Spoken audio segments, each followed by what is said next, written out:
Hi everybody, my name is Jo and I love to read. Welcome back to my channel. Today's video is going to be an overview of my thoughts on the Farseer trilogy now that I have finished it, this epic fun trilogy by Robin Hobb. I was going to do a ranking video because I find them pretty fun to also talk about the series but then rank which books I enjoyed in what order. But to be honest, I don't think I could split them up. They were all between 4.5 to 4.75 stars for me. Excellent books. I really love them.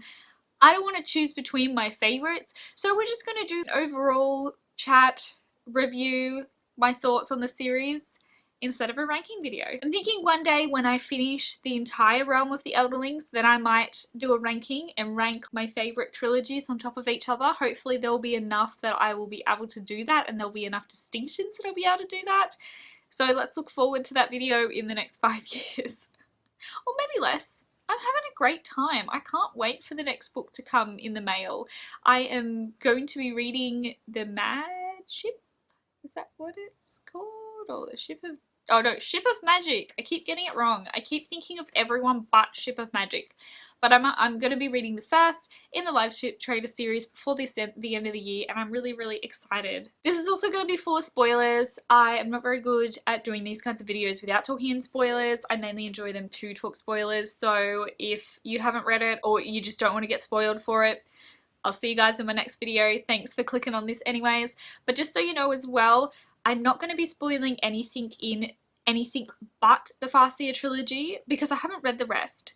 But and this may seem a bit common sense, but I have clicked on some videos and they have talked about future things in the books. Not massive spoilers, but still enough that I don't want to know. I don't want to know. I am someone who likes to know as least as possible the books that I'm going into, especially with adult fantasy. I don't want to know who is around or who isn't. I don't want to know that this epic scene that we're in is not actually that scary because XYZ survives. I don't want to know that. Don't tell me that they're going to be in this book or whatever. I don't want to know. So just so you guys know, I'm just going to talk about the Farseer trilogy. You don't have to worry if you've only read up to this point like I have. I first heard about the Farseer trilogy from 2 large booktuber accounts, and to be honest, their way of describing it made me feel scared to read it. I thought that the Farseer trilogy was going to be these 3 depressing books.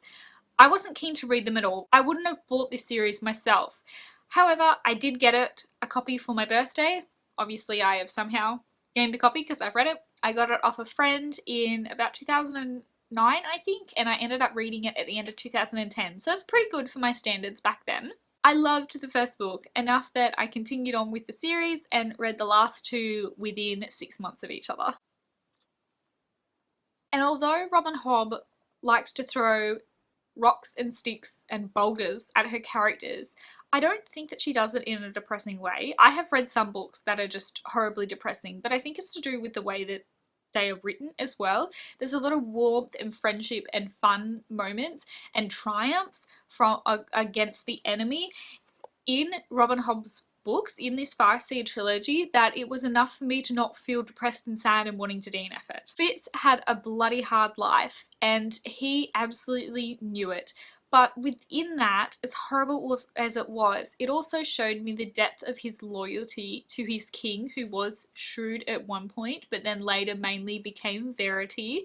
And that was beautiful to see that kind of strength and loyalty and relationship between these 2 characters, especially the fact that back in the day, Fitz was thought of as an illegitimate family member, and it would have been quite easily for Verity, his uncle, to have just disregarded, cast him out, been really horrible to him. It was so lovely that Fitz was able to, as well as find his own family within the rest of the characters who are not blood related, but also to have this close relationship that he literally sacrifices his entire life for his uncle, especially because he doesn't actually get to ever meet his father. And I think it was this love for Verity from Fitz's point of view that made me not hate Verity. I think it could have been very easily for us to have done that, considering how unfair they made Fitz's life. But the love that Fitz had for Verity makes me love him too. And I really, I'm going to say love again, love, love, love.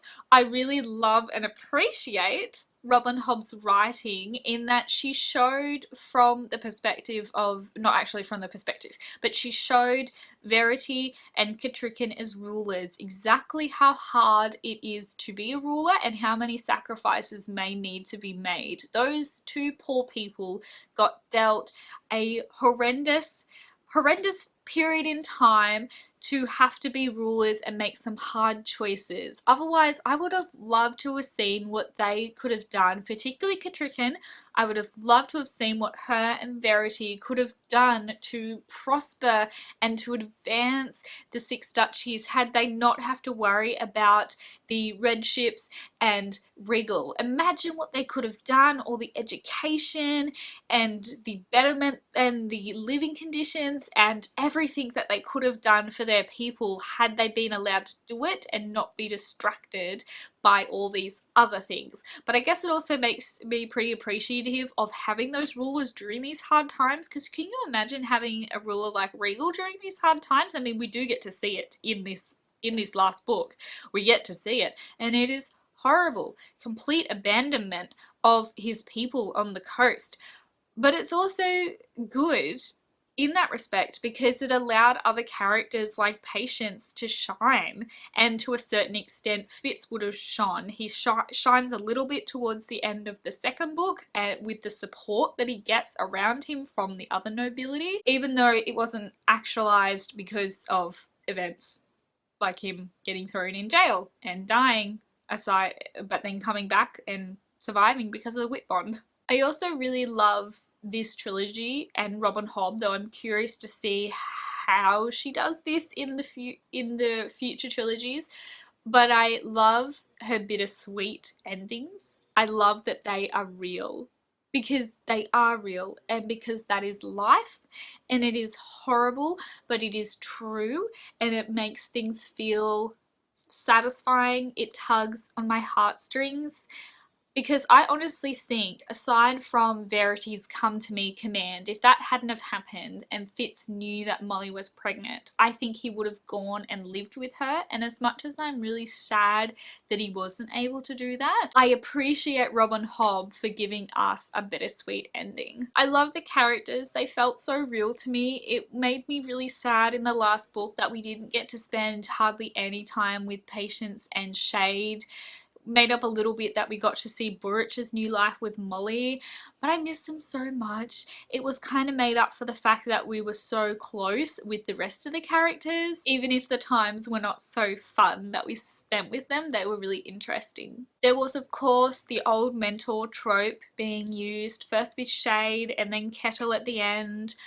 But I think it was done really well. The elderly in our community naturally, or not naturally, but often will hold a lot more knowledge than our young ones. So that trope just makes sense to me. I don't think I'll ever get tired of it being overused, unless it's done really poorly. But I think it was really great. Shade's made sense, his backstory, Kettle's did. Whoa, was she a surprise to see how it went in the end. And I'm so curious to see in the later books whether the skill knowledge is picked up or gained back a bit more. Now, I'm not going to go into the magic system at all because I don't have a lot to say about it, and I mentioned that in my review of Assassin's Quest, so if you want more in-depth into that, then go check that out. I'll leave a link below. But I think I'm just going to finish here because I don't have much else to say, just that I cannot wait to continue with the Realm of the Elderlings. I really want the next book to arrive, though I'm halfway through the Priory of the Orange Tree, which is really big. I'm not actually halfway through, I'm like pretty much at the start of it, and it's really big. I can't wait. I really want to see what happens. And the only other funny anecdote that I'm going to say is I'm sure the more I read the series, the less I'm going to remember the titles because I think they're interesting, but they are also very stock standard with each other and easy to confuse. That is it for my overview of the Farseer trilogy. Let me know your thoughts on it as well. Did you enjoy this? Was it a really good series for you too? Did you not like it? Tell me why in the comments below, and I will chat to you guys in my next video. Don't forget to like, comment and subscribe. Bye!